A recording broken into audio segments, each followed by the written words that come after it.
The $10,000 mistake most first-time watch buyers make has really nothing to do with the watch itself. It's usually why they bought it.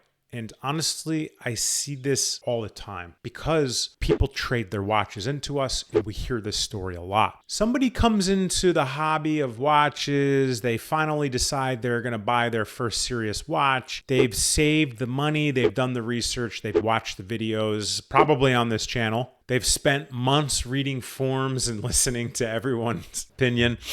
I know, I crack myself up.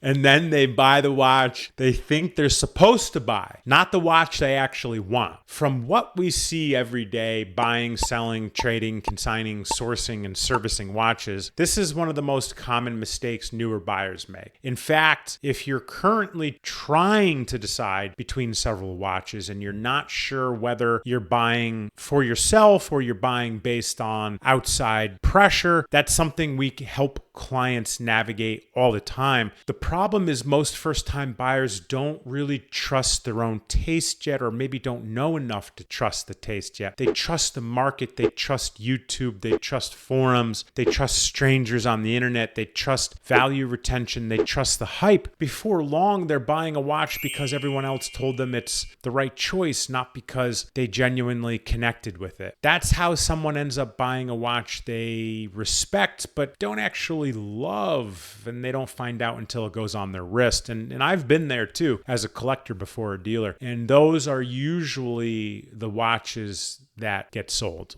or traded. The funny thing is, most people think they're making a smart decision when they do this. They say, oh, it's a safe buy, or it holds value, or everyone recommends it, or collectors love it. Maybe all of that's true, but none of that guarantees you're going to enjoy owning it. And that's what's most important, because owning a watch and admiring a watch are two completely different things. I've seen people buy watches that checked every box on paper, and it still is up for sale in 6 months. Why? Because the watch never connected with them. Meanwhile, somebody else buys a watch the internet barely talks about and keeps it for 20 years. The difference usually isn't the watch. The difference is in the reason they bought it. I think a lot of first-time buyers are really buying confidence. They're trying to avoid making mistakes, and ironically, that's exactly what happens is mistakes, because the safest watch isn't always the right watch, and the right watch isn't always the safest. That's why I always tell people to slow down a little bit.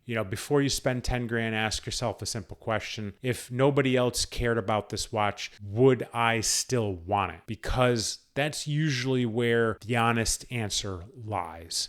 And honestly, the people who answer that question correctly tend to enjoy their collections a lot more. The people who don't usually end up back in the market 6 months later looking to buy something else or trade towards something. Let me know what you think. What's the biggest mistake you see first-time buyers making today? Or maybe the mistake you made. I've talked about this mistake extensively on the show in shows prior. And if you're thinking about buying, selling, trading, consigning, sourcing, or you want a second opinion before you make a move, we're always happy to help. Our information is below. My name is Chris, and I'll catch you next time. Peace.